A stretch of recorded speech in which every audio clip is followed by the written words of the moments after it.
సే అక్క ఎవరో తెలిసిందే. ఆమె ఫోర్త్ ఇయర్ ఈసీనే. ఆమె ఫోటో కూడా చూసామే మేము. ఆ అక్క అంటుంది రండి చూసుకుందాం, విత్ ప్రూఫ్లు కూడా ఉన్నాయి అని చెప్పి తెగిచ్చి చెప్పేస్తుంది. గ్రౌండ్ ఫ్లోర్, పై ఫ్లోర్ ఏదేదో అంటున్నారే. భయం వేస్తుంది. 2 months నుంచి పెడుతున్నారంట. 300 వీడియోలు బయటకు వచ్చినాయంట. అసలు ఆ అక్క ఏమనట్లేదు. దేరంటే రండి చూసుకొద్దాం అంటుంది. అందరు ఏడుతున్నారు. మాకు భయం వేస్తుంది. మా ఫ్లోర్ లోనే పెట్టారంట. ఏడుపు వచ్చేస్తుంది. చచ్చిపోదాం అనిపిస్తుంది బాబు. మేడం ಆ್ಯಕ್ಚುಲಿ ಒಂದು ವಾರದ ಹಿಂದೆನೇ ಕಾಲೇಜಲ್ಲಿ ಒಂದು ವಿಷಯ ಸ್ಪ್ರೆಡ್ ಆಗ್ತಾ ಇರುತ್ತೆ. ಯಾರೋ ಹುಡುಗಿರೋ ವಿಡಿಯೋಸ್ ತೆಗೆದು ಶೇರ್ ಮಾಡ್ತಿದ್ದಾರೆ, ಹಾಗೆ ಅವುಗಳನ್ನ ಸೇಲ್ ಕೂಡ ಮಾಡ್ತಿದ್ದಾರೆ ಅಂತ. ಆದ್ರೆ ಕಾಲೇಜ್ ಅದನ್ನ ರೂಮರ್ ಅಂತ ಸೀರಿಯಸ್ ಆಗಿ ತಗೊಳ್ಳೋದಿಲ್ಲ. ಒಂದು ವೀಕ್ ಇಂದ ಅಲ್ಲಿರೋ ಎಲ್ಲಾ ಸ್ಟೂಡೆಂಟ್ಸ್ ತುಂಬಾ ಭಯದಿಂದ ಇರ್ತಾರೆ. ಅಲ್ಲಿನ ಸ್ಟೂಡೆಂಟ್ಸ್ ಹೇಳ್ತಿದ್ದಾರೆ, 1 ವೀಕ್ ಹಿಂದೆನೆ ನಾವು ಮ್ಯಾನೇಜ್ಮೆಂಟ್ ಗೆ ದೂರ್ ಕೊಟ್ಟಿದೀವಿ, ಆದ್ರೆ ಅವ್ರು ಏನೂ ರೆಸ್ಪಾಂಡ್ ಆಗ್ತಿಲ್ಲ ಅಂತ. ಹಾಗೇನೆ ನಾರ್ಮಲ್ ಆಗಿ ಒಬ್ಬ ಹುಡುಗಿ ನಿನ್ನೆ ಸ್ನಾನ ಮಾಡೋದಕ್ಕೆ ಬಾತ್ರೂಮ್ಗೆ ಹೋಗ್ತಾಳೆ. ಅಲ್ಲಿ ಒಂದು ಕ್ಯಾಮ್ರಾವನ್ನ ನೋಡ್ತಾಳೆ. ಗಾಬರಿಯಾಗಿ ಎಲ್ರನ್ನೂ ಕರೀತಾಳೆ. ಎಲ್ರು ಬಂದು ಅದನ್ನ ನೋಡಿದ್ಮೇಲೆ ಗೊತ್ತಾಗುತ್ತೆ ನಾವು ಇಷ್ಟು ದಿನ ಕೇಳ್ತಿರೋದೆಲ್ಲ ನಿಜ ಅಂತ. ಗಾಬರಿಯಿಂದ ಎಲ್ರು ಭಯ ಬಿದ್ದು ನಮ್ಗೆ ನ್ಯಾಯ ಬೇಕು ಅಂತ ಮಿಡ್ನೈಟ್ 3:30 ವರೆಗೂ ಹಾಸ್ಟೆಲ್ ಮುಂದೆ ನಿಂತು ಪ್ರೊಟೆಸ್ಟ್ ಮಾಡ್ತಾನೆ ಇರ್ತಾರೆ. ಈಗ ಮಾಡ್ತಿರೋವಾಗ್ಲೇ ಅವ್ರಿಗೆ ಗೊತ್ತಾಗುತ್ತೆ ಇದೆಲ್ಲ ಮಾಡಿರೋದು ಒಬ್ಬ 4th ಇಯರ್ ಸ್ಟೂಡೆಂಟ್ ಅಂತ. ಅವನನ್ನು ಹುಡುಕಿ ಸ್ಟೂಡೆಂಟ್ಸ್ ಎಲ್ಲ ಸೇರಿ ಚೆನ್ನಾಗಿ ಹೊಡಿತಾರೆ. ಅವನ ಹೆಸರು ವಿಜಯ್, 4th ಇಯರ್ ಸ್ಟೂಡೆಂಟ್. ಅದು ಆ ಹುಡುಗನೇ ಮಾಡಿದಾನ ಅಂತ ಇನ್ನೂ ಪೊಲೀಸ್ ಅವರು ರಿಪೋರ್ಟ್ ಕೊಟ್ಟಿಲ್ಲ.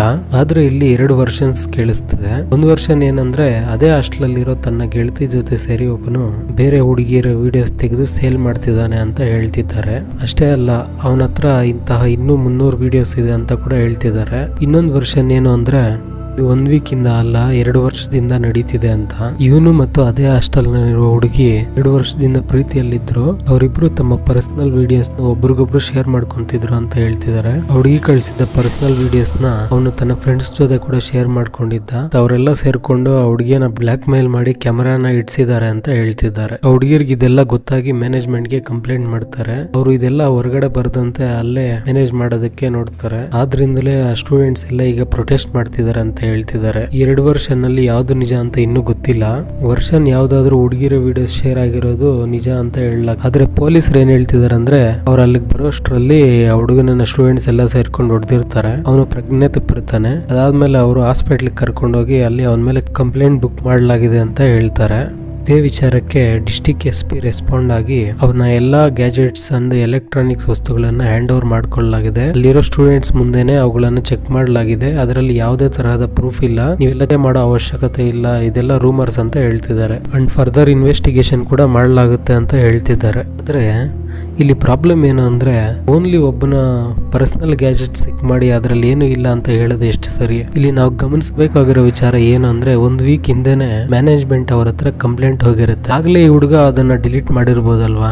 ಪೊಲೀಸ್ನವರು ಅದರಲ್ಲಿ ಡಿಲೀಟ್ ಆಗಿರೋ ಡೇಟಾ ಎಲ್ಲ ರಿಕವರ್ ಮಾಡಿದ್ಮೇಲೆ ಹೇಳ್ಬೇಕಲ್ವಾ. ಒಂದ್ ವೇಳೆ ಆ ಹುಡುಗ ಇನ್ನೋಸೆಂಟ್ ಆಗಿದ್ದು ಮಾಡಿಲ್ಲ ಅಂದ್ರೆ ಬೇರೆ ಯಾರೋ ಒಬ್ರು ಆ ಕ್ಯಾಮ್ರಾ ಇಟ್ಟಿರ್ಬೇಕಲ್ವಾ. ಅಲ್ಲಿ ಇಟ್ಟಿದ್ ಯಾರೋ ಅಂತ ಆದ್ರೂ ತಿಳ್ಕೊಬೇಕಲ್ವಾ.